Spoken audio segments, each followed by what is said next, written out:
നമസ്കാരം. ഏഷ്യാനെറ്റ് ടിവിയുടെ എപ്പിസോഡിലേക്ക് എല്ലാ മന്യപ്രേക്ഷകർക്കും സ്നേഹം നിറഞ്ഞ ഹൃദയം നിറഞ്ഞ സ്വാഗതം. എല്ലാവരും പറയുന്ന ഒരു കാര്യമാണ്, അതായത് ഹിന്ദു സംസ്കാരത്തിലുള്ള എല്ലാവരും ഒരുപോലെ ചെയ്യുന്നൊരു കാര്യം ആണ് പിതൃക്കളെ ഇരുത്തുക എന്ന് വെച്ച് കഴിഞ്ഞാൽ. എല്ലാവരും പറയും, തിരുമേനി ഞാൻ പിതൃക്കളെ അവിടെ ഇരുത്തി ഇവിടെ ഇരുത്തി എന്നൊക്കെ പറയും. കേരളത്തിൽ പ്രധാനമായിട്ടും പണ്ടുതൊട്ടേ, ഇപ്പൊ പുതിയ ക്ഷേത്രങ്ങൾ പലതും ആരംഭിച്ചിട്ടുണ്ടെങ്കിലും പണ്ടുതൊട്ടേ പറയുന്ന 5 ക്ഷേത്രങ്ങളാണ് പിതൃക്കളെ ഇരുത്താൻ പറയുന്നത്.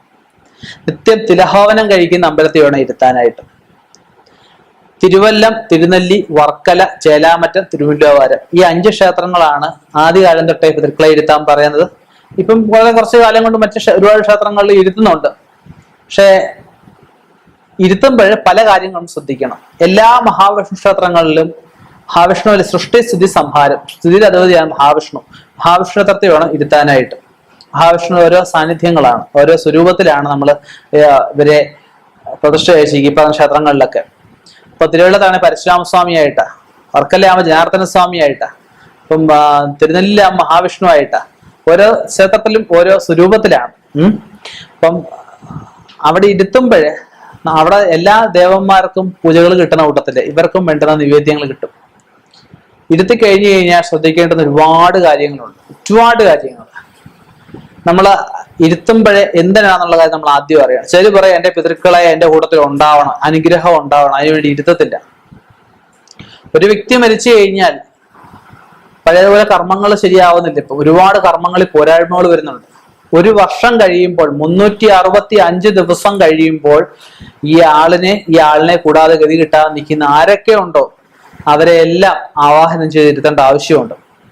ഇവര് നമുക്ക് ബാധയായിട്ട് നിൽക്കുമ്പോൾ ഇവര് ആദ്യത്തെ അവസ്ഥ എന്ന് വെച്ചാൽ സാലോക്യം, മരിച്ചു കഴിഞ്ഞാൽ സാലോക്യം, ലോകമായ ലോകമെല്ലാം അലഞ്ഞു കിടക്കുമ്പോൾ ആഹാരവും വെള്ളവും ഇല്ലാതിരിക്കുമ്പോൾ ആർക്കായാലും ദേഷ്യം വരും എന്ന് പറഞ്ഞാൽ പിതൃക്കൾക്കും ദേഷ്യം വരും. സ്വതവേ നമ്മൾ കൊടുത്താൽ സ്വീകരിക്കാൻ പറ്റത്തില്ല. സ്വീകരിക്കാൻ തന്നെ സൂക്ഷ്മ ശരീരം വേണം. ഇത് ആത്മാവായിട്ട് ദേഹമില്ല, ദേഹി മാത്രമേ ഉള്ളൂ. ആ ഒരു അവസ്ഥയാ. ആഹാരം വെള്ളം ഇല്ലാതെ നിൽക്കുമ്പോ ഇതിന് പിതൃവിന് പൈശാചികത്വം സംഭവിച്ച് പ്രേതാവസ്ഥയെ വരും. ഈ പ്രേതാവസ്ഥയെ വരുമ്പോഴാണ് ഈ പിതൃവിന്റെ എല്ലാ ഓരോ വൈബ്രേഷനാന്നാ ശാസ്ത്രലോകം പറയുന്നത്. ആധുനിക ശാസ്ത്രലോകം എല്ലാം വൈബ്രേഷനാന്ന് പറയുന്നത്. ഈ പിതൃ എന്ന് പറയുന്നത് അതൊരു വൈബ്രേഷൻ ശക്തിയാണത്. ആ ഒരു ശക്തി ഒരു ജീവന് 10 പ്രാണൻ എന്നാണ് നമ്മുടെ ശാസ്ത്രവും പറയുന്നത്.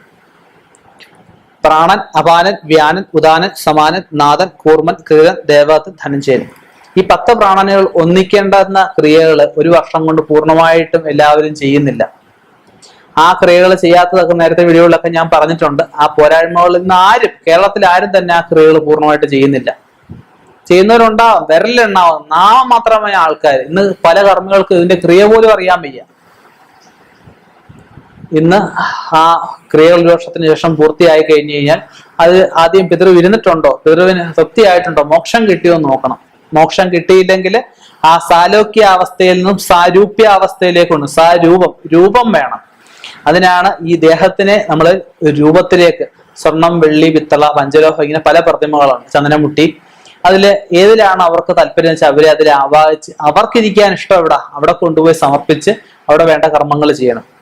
ഇപ്പൊ നല്ല കോടികളും ലക്ഷങ്ങളും ഒന്നും ആവത്തില്ല ഇത് ചെയ്യാൻ. നിസ്സാര തുകകൾ. നമ്മളൊക്കെ സത്യം പറഞ്ഞാൽ ദിവസം ഈ വെള്ളം കുടിച്ച് കളയുന്ന, അല്ലെ കാപ്പ് കുടിക്കുന്ന, ഒരു ദിവസം ചായ കുടിക്കുന്ന കാശ് 1 വർഷം നമുക്ക് സൂക്ഷിച്ചു വെച്ച് കഴിഞ്ഞാൽ പിതൃക്ക് വേണ്ടുന്ന കർമ്മങ്ങൾ വേണമെങ്കിൽ ചെയ്യാൻ പറ്റും.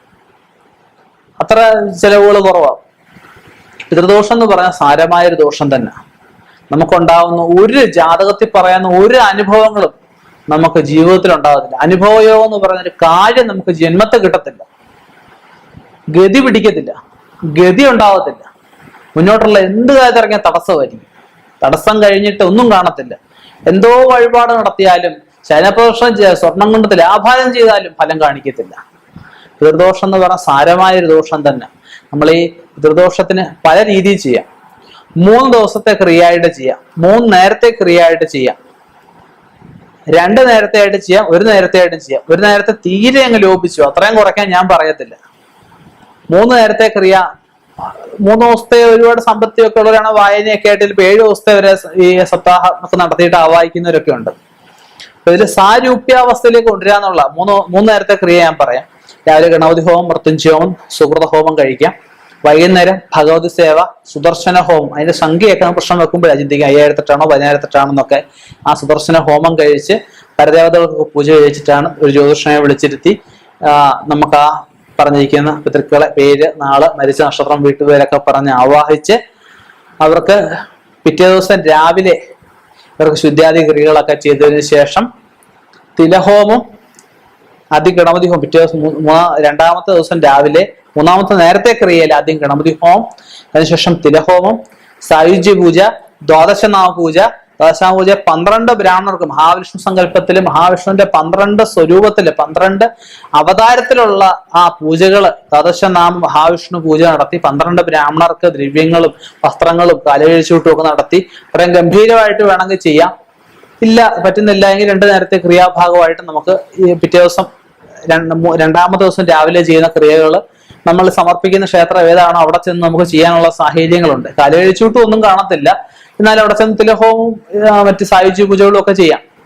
അത്തരം നമ്മൾ വീട്ടിൽ വെച്ച് ചെയ്ത് അത്രയും അവിടെ പോയാൽ ആ ഒരു എഫക്റ്റ് കിട്ടത്തില്ല. എന്നാൽ വീട്ടിൽ വെച്ച് ചെയ്താണ് ഏറ്റവും ഉത്തമം.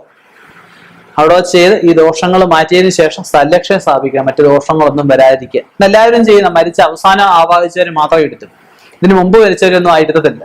നമ്മളെ ഹിന്ദുക്കളല്ലേ മുതിർന്നവർക്ക് ബഹുമാനം കൊടുക്കുന്നവരല്ലേ. ഇപ്പൊ അച്ഛനും മോനും വരുവാ, അന്നേരം മോനെ എഴുത്താതെ അല്ല അച്ഛനെ എഴുത്താതെ മോനെ എഴുത്താൻ നോക്കി ഇരിക്കത്തില്ല. ഇതിന് മുമ്പുള്ള പ്രശ്നം വെച്ച് നോക്കുമ്പോൾ ഈ കർമ്മം കഴിച്ചതിന് ശേഷം ഈ ഹോമം മധ്യത്തെങ്കില് കവടി വെച്ച് നോക്കൂന്ന് പറഞ്ഞല്ലോ. അപ്പൊ അന്നേരം ഈ ഇതിന് മുമ്പ് ആരെങ്കിലും ഉണ്ട് അവരുടെയും പെരുന്നാളും ഒക്കെ പറഞ്ഞ് അവരെ ആവാഹിച്ചിട്ട് വേണം അവസാനം മരിച്ച ആളിനെ ആവാഹിക്കാൻ. ഇവരെ കൊണ്ടുപോയി ഇരുത്തി കഴിഞ്ഞു കഴിഞ്ഞാൽ ഇവര് സായുജ്യം കൊടുക്കുക എന്നാ പറയുന്നത്. ആ സ്വർഗവാതിൽ ഇവരെ കൊണ്ട് നമ്മൾ എത്തിക്കുന്ന ക്രിയയാണ് ആ സായുജ്യ ക്രിയ. അവിടെ ചെന്ന് സ്വർഗത്തിലാണോ നരകത്തിലാണോ അവൻ ചെയ്യുന്ന ആ ഒരു ഗുണദോഷങ്ങളുടെ അനുസരിച്ച് ആ സ്വർഗത്തിലോട്ട് കയറ്റുന്നത് നരകത്തിലോട്ട് കയറ്റുന്നതൊക്കെ നമ്മൾ ആ വാതിൽ ഇവരെ കൊണ്ട് എത്തിക്കുന്ന ക്രിയയാണ് ഈ 3 നേരം കൊണ്ട് ഉദ്ദേശിക്കുന്നത്. കർമ്മങ്ങൾ ലോപിച്ചുകൾ ദുരിതങ്ങൾ വർദ്ധിച്ചു. കർമ്മങ്ങൾ ചെയ്യേണ്ട പോലെ ചെയ്തില്ലെങ്കിൽ ദുരിതങ്ങൾ കൂടുതലായിരിക്കും. പിന്നെ ആരെയും പറഞ്ഞിട്ട് കാര്യമില്ല. വൃത്തിയായിട്ട് ചെയ്യുന്നവരെ കൊണ്ട് കർമ്മങ്ങൾ ചെയ്യിപ്പിക്കണം. ഇന്ന് വൃത്തിയായിട്ട് കർമ്മങ്ങൾ അറിയാവുന്നവരും ചെയ്യുന്നവരും വളരെ ചുരുക്കമാണ്. ഇപ്പൊ ഇരുത്തി കഴിഞ്ഞു കഴിഞ്ഞാൽ ഇരുത്തിയ നക്ഷത്രത്തിന് അല്ലെ ഇരുത്തിയ തിഥിക്ക് 3 വർഷം ഇരുത്തുമ്പോൾ ഒരു പ്രാവശ്യമായി, പിന്നെ 2 വർഷം കൂടെ ആ നാളിന് അവിടെ തന്നെ പോയി ബലിയിടണം. ബലിയിടാൻ പറ്റിയില്ലെങ്കിലും ഒരു തിലഹോമത്തിനും ആ പിതൃക്ക് വേണ്ട എന്തെങ്കിലും പൂജയ്ക്കുള്ള പിതൃപൂജയ്ക്ക് വേണ്ട ദക്ഷിണ അങ്ങോട്ട് അവിടുത്തെ അഡ്രസ്സ് വാങ്ങിച്ച് അയച്ചു കൊടുക്കണം. ശേഷം 12 വർഷം കുടുംബത്തിലെ ആരെങ്കിലും കർക്കിടകത്തിലെ കർത്താവിനെ മുടങ്ങാതെ ബലികർമ്മങ്ങൾ ചെയ്യണം. ഇരുത്തി കഴിഞ്ഞാൽ പിന്നെ ഇവരുടെ ഫോട്ടോ വെക്കുക, മാലയിടുക, വിളക്ക് കത്തിക്കുക, ഇവർക്ക് വേണ്ടി വായന നടത്തുക. ഈ വാവ് വരുമ്പോൾ ഉത്രാടത്തിന് തിരുവോണത്തിന് പിതൃക്ക് സദ്യ വെക്കുക, ഒന്നും ചെയ്യാൻ പാടില്ല. ഇതൊക്കെ ചെയ്തു കഴിഞ്ഞാല് വീണ്ടും പിതൃക്കൾ തിരിച്ചു വരും. തിരിച്ചു വന്നു കഴിഞ്ഞാൽ ദോഷമായിരിക്കും. ഇവരെ ഓർത്ത് വിലപിക്കുക, അതിന് വിശേഷ ആഹാരം ഉണ്ടാക്കും, പിതൃത്വം മാറ്റി വെക്കുക, വായന പിതൃക്കൾക്ക് വേണ്ടി വായന. അവനവന്റെ എല്ലാവരുടെയും വീട്ടിലെ പിറന്നാളിലൊക്കെ വായന നടത്താം. പിതൃക്കൾക്ക് വേണ്ടി ഇരുത്തി കഴിഞ്ഞാൽ പിന്നെ വായനകളെ കരിക്കുക, തിരുമധുരം, ചെറിയ കള്ളു വെക്കും, ഒന്നും ചെയ്യാൻ പാടില്ല. പിതൃക്കളെ ഇരുത്തിയെന്ന് പറഞ്ഞിട്ടും ഇരിക്കാത്തതിന്റെ കാരണങ്ങൾ ഇതൊക്കെയാണ്. അപ്പം ഇങ്ങനെയുള്ള കാര്യങ്ങൾ ഇനിയെങ്കിലും ചെയ്യുമ്പോൾ വൃത്തിയായിട്ടും ശുദ്ധിയായിട്ടും ചെയ്യാനും, ഇത് ചെയ്ത് കഴിഞ്ഞിട്ട് പിതൃക്കളെ ഇരുത്തി കഴിഞ്ഞിട്ട് അവർക്ക് വേണ്ടുന്ന ആചാരങ്ങള് കർമ്മങ്ങളെ പിഴവുകളോ കുറവുകളോ കൂടാതെ ചെയ്യുന്നുണ്ടെന്ന് ഉറപ്പും വരുത്തുക. ഇനിയും ഇതുപോലെയുള്ള വ്യത്യസ്തമായ വിഷയങ്ങളുമായി കണ്ടുമുട്ടാം. ശുഭപ്രതീക്ഷയിൽ നിർത്തുന്നു. നന്ദി, നമസ്കാരം.